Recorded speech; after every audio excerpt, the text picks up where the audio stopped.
Bismillahirrahmanirrahim. Assalamualaikum warahmatullahi wabarakatuh. Perkenalkan, saya Fatimah Sangrini dengan NIM H08113101 dari kelompok 4. Adapun tugas manajemen portofolio kami itu dengan judul pendekatan pada indeks tunggal atau tidak portofolio optimal dan security market lain (SML) pada indeks IHSG. Nah, untuk latar belakang, membentuk portofolio optimal itu merupakan salah satu investasi untuk memaksimalkan return dan minimalkan risiko dengan cara diversifikasi. Nah, pembentukan portofolio optimal ini digunakan oleh investor untuk mencapai kombinasi investasi yang memberikan pengembalian tertinggi dengan risiko yang minimal. Nah, pada pembentukan portofolio ini kami menggunakan dua metode, yaitu model indeks tunggal, di mana model indeks tunggal itu merupakan hubungan antara imbal hasil sekuritas dan indeks pasar yang diukur melalui beta untuk menunjukkan sensitivitas sekuritas terhadap pergerakan pasar. Sekuritas market lain adalah sebuah konsep dalam capital asset pricing model atau CAPM yang menggambarkan hubungan antara risiko dan tingkat pengembalian diharapkan dari suatu sekuritas.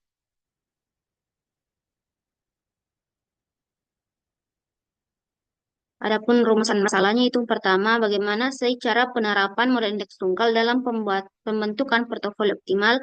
Yang kedua, bagaimana cara kita menentukan kandidat sekuritas beserta proporsi saham yang dapat membentuk portofolio optimal. Yang ketiga, bagaimana cara menentukan sekuritas market lain untuk mengevaluasi hubungan antara risiko dan return yang diperoleh. Yang keempat, seberapa efektif metode MIT dan CAPM dalam menghasilkan portofolio optimal berdasarkan indeks Sharpe dan indeks trainer. Nah, untuk tujuannya itu kita sejalan dengan rumusan masalah untuk menjawab hal-hal yang ingin dicapai pada rumusan masalah. Dan adapun batasan masalah yang pertama itu mengasumsikan bahwa pasar yang dianalisis adalah pasar efisien di mana harga saham merefleksikan semua informasi yang tersedia. Yang kedua, data saham yang diambil di Bursa Efek Indonesia pada harga saham pada indeks IHSG pada saham yang diambil itu dari 1 Januari 2023 hingga 1 Januari 2024. Nah, untuk menentukan portofolio optimal yang pertama itu dengan cara menghitung expected return saham, di mana return saham ini merupakan keuntungan yang didapatkan oleh investor atas aktivitas investasi yang dilakukan. Nah, di sini terdapat nilai expected return saham yang paling tinggi itu dari saham PPIA. Yang kedua itu menghitung expected return market, di mana expected return market itu merupakan gambaran keseluruhan terhadap tingkat pengembalian investasi saham pada perusahaan-perusahaan yang tercatat pada bursa. Nah, untuk rumus dari expected return market itu dengan membagi return pasar pada periode KT dibagi dengan jumlah observasi atau periode, dan adapun periode yang digunakan pada IHSG itu sama dengan periode saham yang digunakan. Yang ketiga, menghitung beta saham. Nah, beta saham itu merupakan koefisien yang mengukur pengaruh return saham terhadap perubahan yang terjadi pada return saham. Dan untuk rumusnya itu kovarian antara return saham I dan return pasar dibagi dengan variansi dari return pasar. Nah, selanjutnya itu kita menghitung excess return to beta. Excess return to beta itu perhitungan untuk menilai tingkat kelayakan saham-saham dengan menghitung selisih antara expected return saham dengan return bebas risiko dibagi dengan beta saham. Nah, di sini expected risk fee yang digunakan yaitu 4,48% per tahun. Nah, untuk RBI yang paling tinggi itu terdapat pada saham BRIS. Yang selanjutnya itu kita menghitung nilai cut-off rate dan cut-off point. Nah, cut-off rate itu dikatakan sebagai titik pembatas yang digunakan untuk menentukan apakah suatu saham dapat dimasukkan ke dalam portofolio atau tidak. Nah, untuk penentuan cut-off rate itu sebelumnya kita mencari AI dan BI dari saham. Nah, setelah itu kita mencari cut-off rate dan menentukan cut-off point. Nah, cut-off point itu didapatkan dari cut-off rate yang paling tinggi. Nah, dari 8 saham ini cut-off rate yang paling tinggi itu dari saham BMRI. Nah, bisa dilihat bahwa pada saham Unilever dia itu memiliki cut-off rate yang lebih tinggi daripada BMRI, tetapi pada saham Unilever itu tidak digunakan karena pada saham Unilever itu memiliki beta yang eh, mini- minimal itu betanya sangat kecil yang nilainya itu minus 0,03265 sehingga cut off point yang didapatkan itu senilai 0,0118 dari saham BMRI. Kemudian penentuan kandidat sekuritas yang dapat membentuk portofolio optimal. Nah, dalam pembentukan kandidat sekuritas ini, ada pun syarat yang digunakan itu di mana nilai ER, BI, dan beta itu harus lebih besar daripada cut-off point. Nah, dari saham yang teliti terdapat 4 saham yang memenuhi kandidat. Yang pertama itu dari saham BMRI, TPIA, BRIS, dan BRPT. Sedangkan saham dari Adro, ICBP, Unilever, dan GGRM tidak optimal karena memiliki nilai ERBI dan beta yang minus yang lebih kecil dari cut off point. Selanjutnya itu kita menghitung proporsi saham yang dapat membentuk portofolio optimal.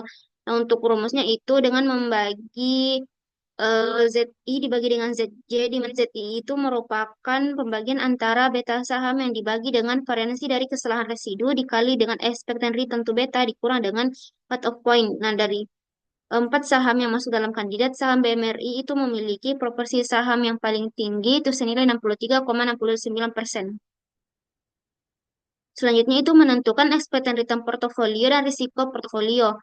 Nah, dalam menentukan expected return portofolio itu kita menggunakan rumus di mana rata-rata tertimpa dari alfa sekuritas dikali dengan rata-rata tertimpa dari beta tiap sekuritas dikali dengan expected return market. Dan di sini pada saham BMRI itu juga memiliki nilai paling tinggi untuk return portofolionya senilai 1,62%. Dan untuk risiko portofolio, rumusnya itu dengan risiko yang berhubungan dengan pasar dijumlahkan dengan rata-rata tertimpa dari risiko tidak sistematis masing-masing perusahaan, sehingga pada portofolio ini didapatkan return portofolio senilai 3,80% dan risiko senilai 0,06%. Artinya pada portofolio ini kita bisa mendapatkan return senilai 3,8 dengan risiko yang minimal senilai 0,06%. Selanjutnya menentukan sekuritas market line. Nah, itu menentukan sekuritas market line. Tahap yang pertama itu dengan menentukan return tahunan dan beta. Nah, untuk return tahunan, rumusnya itu dengan membagi nilai investasi pada akhir periode dibagi dengan nilai investasi pada awal periode dikurang 1.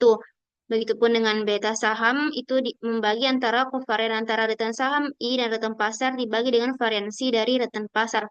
Nah, di sini dapatkan bahwa saham dari TPIA itu memiliki return paling tinggi dan beta paling tinggi. Setelah itu kita menentukan letak saham pada garis sekuritas market line. Nah, di sini garis sekuritas market line itu sangat di bawah, itu dipengaruhi oleh periode yang digunakan serta risk free yang digunakan pada portofolio ini. Dan dapat dilihat juga bahwa saham dari TPIA dan BRIS itu sangat jauh di atas garis sehingga saham ini under value. Kemudian pada saham BRPT dia itu memiliki beta yang sangat tinggi, tapi returnnya juga tidak sebanding dengan risiko yang diberikan sehingga saham ini juga under value. Kemudian pada saham BMRI ini betanya mendekati 1 dengan return yang diharapkan itu sebanding dengan risiko yang diperoleh sehingga saham BMRI ini merupakan saham yang paling dekat dengan garis sehingga investor disarankan untuk memberikan proporsi dana terbesar pada saham BMRI. Nah, kemudian kita memilih kinerja portofolio saham dengan metode Sharpe dan metode trainer. Nah, di sini dapat dilihat bahwa nilai trainer itu lebih besar daripada nilai Sharpe. Nah, ini mengindikasikan bahwa portofolio dari investasi ini memiliki kinerja yang lebih baik apabila ditinjau dari nilai trainer. Nilai trainer ini meninjau bahwa konteks risiko sistematis atau risiko pasar daripada total risiko dari total risiko pasar atau risiko spesifik. Artinya untuk portofolio ini lebih baik kita meninjaunya daripada nilai trainer karena apabila nilai trainer lebih besar daripada nilai cap, artinya portofolio ini akan lebih bagus jika ditinjau dengan beta portofolionya. Kemudian juga terlihat bahwa indeks Sharpe-nya ini sangat kecil dan sangat jauh dari 1 yang menunjukkan bahwa return yang dihasilkan saham lebih kecil dibanding dengan total risiko atau volatilitas yang ditanggung.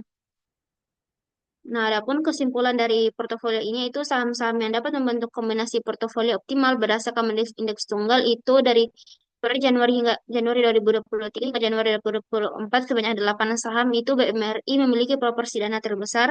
Kemudian return dari portofolio itu senilai 3,80% dengan risiko yang diperoleh itu 0,6% dan berdasarkan garis grafik SML dapat disimpulkan bahwa saham dengan beta tinggi itu TPIA dan BRPT memiliki posisi return yang tinggi tapi memiliki juga risiko yang besar sehingga saham yang paling baik untuk kita investasikan dana paling besarnya itu sesuai dengan model indeks tunggal itu saham BMRI.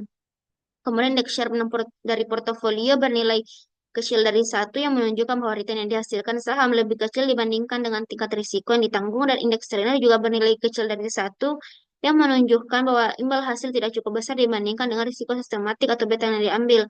Sehingga investor disarankan untuk membuat model lain dari portofolio untuk dapat memaksimalkan return yang ingin diperoleh dan meminimalkan risiko yang diharapkan.